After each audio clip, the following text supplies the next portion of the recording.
अगर ज्ञानी और अज्ञानी में अगर वेशभूषा ही भेद का एकमात्र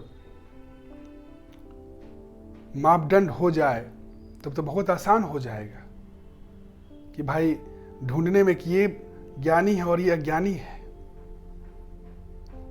वेशभूषा सिर्फ बाहरी पहनावा है और जो ज्ञान है, जो विजडम है, वो भीतरी है। हम लोग क्या करते हैं, हम लोग जो बाहरी जो वेशभूषा है उसी से हम लोग पकड़ बना लेते हैं और उसी को हम लोग समझने लगते हैं कि वही सत्य है, और जो मेन जो मूल में जो ज्ञान है उसको हम लोग ले ही नहीं पाते, वहाँ तक हम लोग पहुँच ही नहीं पाते। और ऐसा ही क्या होता है, जितने भी महापुरुष आते हैं, हर काल में महापुरुष आते हैं और हम लोग क्या करते हैं, जो प्रेजेंट में जो महापुरुष आते हैं, जो ज्ञानी आते हैं, जो बुद्ध पुरुष आते हैं, हम लोग क्या करने लगते हैं, हम लोग कंपेयर करने लगते हैं उसको दूसरे महापुरुष से जो पहले कभी अतीत में आए हुए थे, और ये सोचकर हम लोग उसको नकारने लगते हैं कि ये जो महापुरुष आया है तो उसके तरह नहीं दिखता है, इसलिए महापुरुष नहीं है। ऐसा ही तो हुआ कृष्ण के साथ भी। कृष्ण जब आए तो फिर लोग उनमें राम नहीं देख पा रहे थे, क्योंकि राम तो मर्यादा पुरुषोत्तम कहा जाता था और यहाँ पे तो मर्यादा के पार हो गए थे। कृष्ण को मर्यादा पुरुषोत्तम नहीं कहा गया है, इनको पूर्ण पुरुषोत्तम कहा गया है। तो बहुत लोग जो कृष्ण के रूप में राम को देख नहीं पाए, इसलिए उस समय कृष्ण को भी बहुत लोग नकारे, कृष्ण को भी लोग समझ नहीं पाए। और बाद में जब बुद्ध और महावीर आए तो उस समय लोग क्या किए, उसमें कृष्ण को ढूंढ रहे थे और उस समय भी लोग चूक गए। जो बाहरी जो रूप है, रूप रंग और वेशभूषा में मनुष्य का जो दिमाग है उसी में अटका रह जाता है और जो भीतरी जो ज्ञान है वहां तक पहुंच ही नहीं पाता है मनुष्य। क्योंकि हम लोग जो महापुरुष बुद्ध और महावीर में महापुरुष कृष्ण को ढूंढ रहे थे, राम को ढूंढ रहे थे, लेकिन महावीर तो एकदम नंगे हो गए, बुद्ध तो गेरुआ वस्त्र धारण कर लिए, तो उनमें तो ये दोनों दिख ही नहीं रहा था, इसलिए लोग इन पे पत्थर मार रहे थे। जिसका फ्रीक्वेंसी ट्यून्ड था ईश्वर के प्रति वही समझ पाए, वही उनको अपना पाए, बाकी लोग तो उनको त्याग दिए थे। हम मरने के बाद जब वो शरीर को त्याग दिए तब लोगों को समझ में आया कि ये तो परमात्मा थे, ये आत्मा की उच्चतम अवस्था थे, ये आत्मबोधि थे, ये बुद्ध थे। यही ईसा मसीह के साथ भी हुआ। ईसा मसीह को लोग समझ नहीं पाए, चूक गए, क्योंकि उनमें भी वो उस भगवान को देखना चाह रहे थे जो कभी पुराने समय में उतरे थे, जो पुराने समय में थे उसी को वो देखना चाह रहे थे। उसी मापदंड से वो जो प्रेजेंट में जो गुरु थे, जो भगवान आए थे, उसको खोज रहे थे, लेकिन वो मिल नहीं पाया। उस मापदंड से वो न पहले कभी भगवान को पा पाए हैं, ना आज पा पाएंगे, ना कभी पा पाएंगे। अगर मापदंड से आप नाप रहे हो तो मूर्खता वाली बात है। वो ऐसा ही हुआ जैसे कि कोई कुएं का मेढक समुद्र को नापने चला है। कुएं का मेढक समुद्र को नहीं नाप सकता है, और जो समुद्र को जानता है, जो मेढक समुद्र को देख चुका है, अगर वो गलती से कुएं में चला जाता है तो वो जो कुएं का मेढक है उससे वो बहस नहीं करेगा, क्योंकि वो जानता है कि उसका जो स्तर है, उसका जो लेवल है, वो कहाँ तक पहुँच सकता है।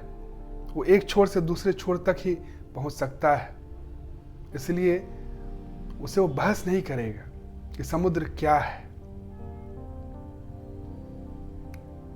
जो मूर्ख होते हैं वही बहस करते हैं। जिसने ईश्वर को देखा नहीं है, जिसने ईश्वर को जाना नहीं है वही बहस में पड़ते हैं। जो ईश्वर को देख लेते हैं, जो ईश्वर को जान लेते हैं, वो बहस में पड़ते ही नहीं हैं, क्योंकि उनके सामने सब कुछ प्रत्यक्ष हो जाता है, सारा डाउट्स क्लियर हो जाता है, कुछ साबित करने को बचता ही नहीं है। इसलिए वो बहस करते ही नहीं है। बहस वही करते हैं जो ईश्वर को जाने नहीं है, जो ईश्वर को देखे नहीं है। उस समय जो पुराना जो समय था उसमें संस्कृत ही पढ़ाई होती थी, तो लोग संस्कृत में बात करते थे, संस्कृत में वेद पुराण लिखा गया, वही चैनल था, वो माध्यम था। ये जो भी चीज बाहरी जो है आप देख रहे हो, ये सब माध्यम है, ये साधन है, साध नहीं। साध भीतर है, आत्मा है, आत्मा तक उतरना है, साधन में ही अटक नहीं जाना है। और ज्यादातर लोग क्या होते हैं, साधन में ही अटक जाते हैं, साध्य तक पहुंच नहीं पाते हैं। जब संस्कृत भाषा प्रचलित था तो सत्य को संस्कृत भाषा में प्रचार किया गया, बताया गया। जब अवधी भाषा प्रचलित था तो रामचरितमानस को अवधी भाषा में लिखा गया। फिर पाली लैंग्वेज में बुद्ध का जो प्रचार हुआ, धर्म का जो प्रचार हुआ, पाली लैंग्वेज में, पाली भाषा में उसका प्रचार हुआ। तो समय के अनुसार सब कुछ बदलते जाता है। ये सब सीढ़ी है, यही लक्ष्य नहीं है। तो सीढ़ी से अटकना नहीं है, सीढ़ी से चिपकना नहीं है।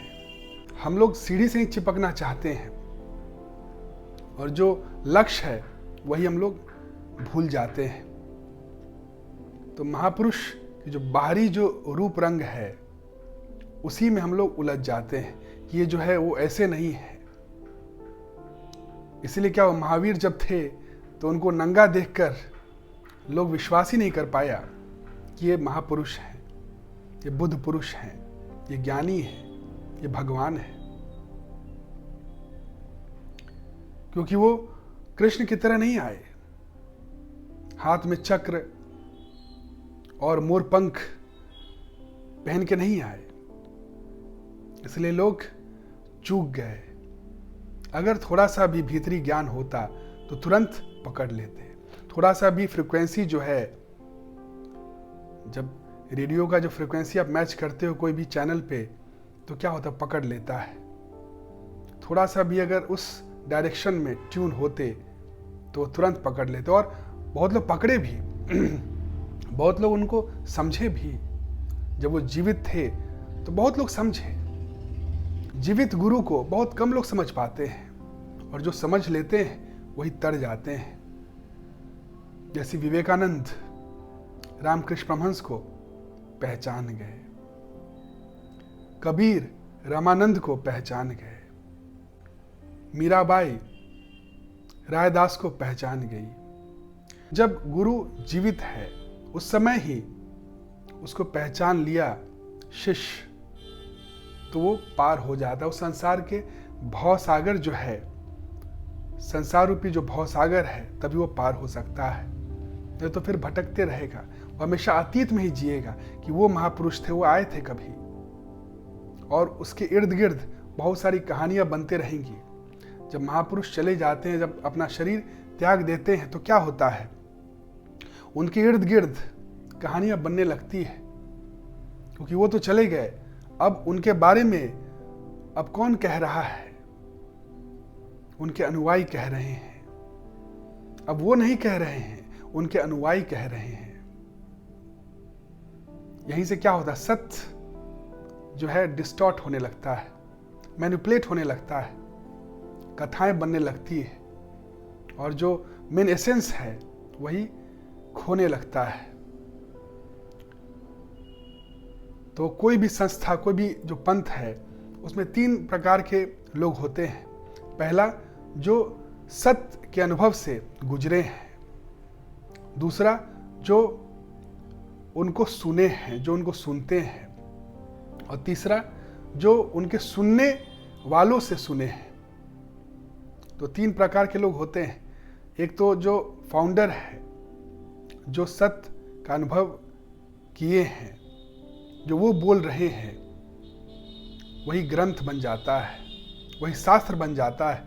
और दूसरे जो शास्त्र को लिखे हैं उनसे सुनकर,